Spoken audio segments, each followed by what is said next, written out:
Hey guys, and welcome back to my channel, and welcome if you are new here.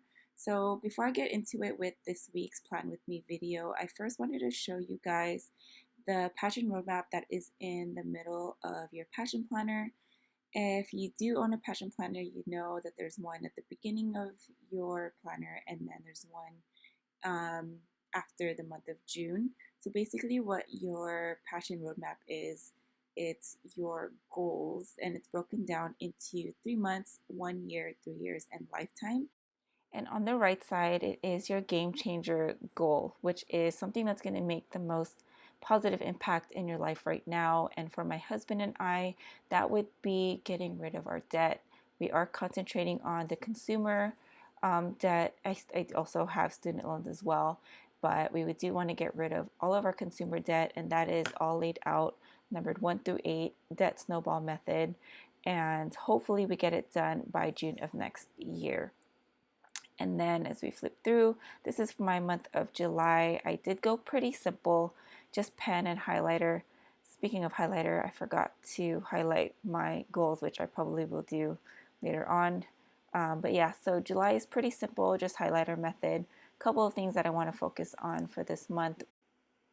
And then here's a peek of my spread that I did the week of 4th of July. I know it's not 4th of July theme, but this is what I went with. And the sticker book that I used was pretty simple and easy to use. Everything was in there for me. The only thing that was in there was my washi tape, but I really liked how it turned out. So I'm going to be copying that method or that style over onto this week.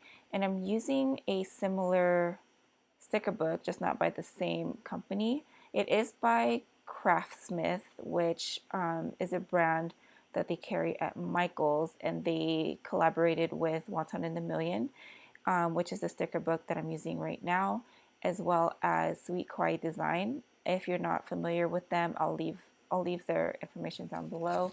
But you can get them at Michael's, and I believe that these particular sticker books are exclusive to Michael's.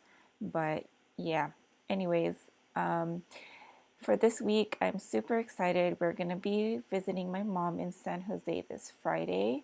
We couldn't visit her on her birthday, which is on the 7th, but that's why we're making it out this weekend, which I'm excited for. I love road trips, even though it's only like a 6 hour drive, 5.5, 6 hour drive. I love road trips. And we are going to be leaving around 4 a.m. So when we leave in the morning, we typically leave at 4. If we leave in the evening, we usually leave around 7 or 8, just to wait out traffic, because we do live in the LA area and traffic here is pretty crazy. So we want to make sure we beat the Friday rush when everyone goes to work.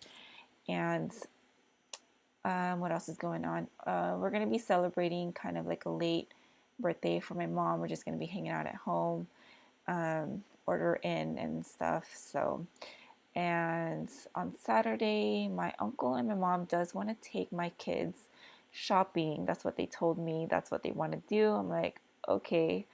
They usually, every time we visit, they usually spoil my kids with clothes. And usually it's clothes that they need because they will ask me in advance. I typically will not ask for toys. If they do want to get them a toy, I try to ask them to leave it minimal because the boys have way too many toys. And they need clothes more than they do toys because they do outgrow all of their clothes. And speaking of clothes, I'm very fortunate that we saved my 6-year-old's all of his old clothes, all his onesies. We saved everything, and we're kind of down to our last storage tote, which that's where we were keeping everything. And we've been able to get by, with my 2-year-old wearing hand-me-downs. He does have a few new outfits, whatever my family or whatever clothes that they get as gifts, because whenever my friends and family ask for what the boys need, I typically will say they need clothes. So, and I always appreciate them asking because it saves me money and time to go out and looking for clothes for them. So we're able to save that way. And what else? As far as the layout goes, I'm keeping it the same, like I said, as the week before. I have a to-do list on the top, And in the middle part, it's going to be my favorite memory of the day and a gratitude log at the very bottom. And then on the left side, I do have a dinner plan as well. And then the two habits that I am tracking for this week is my workouts and my letter drills, which I have to catch up on, by the way. And then I did leave some space at the bottom for any notes and like a to-do list I'm going to be most likely writing down as the week goes by.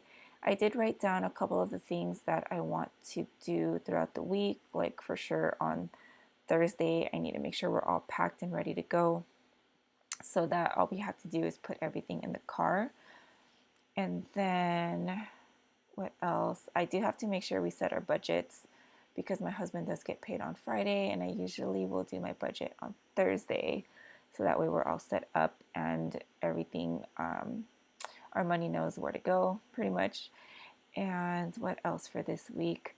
And I think that's pretty much it. So this is how the layout turned out. I'm sure I'm gonna, think of something else to write down.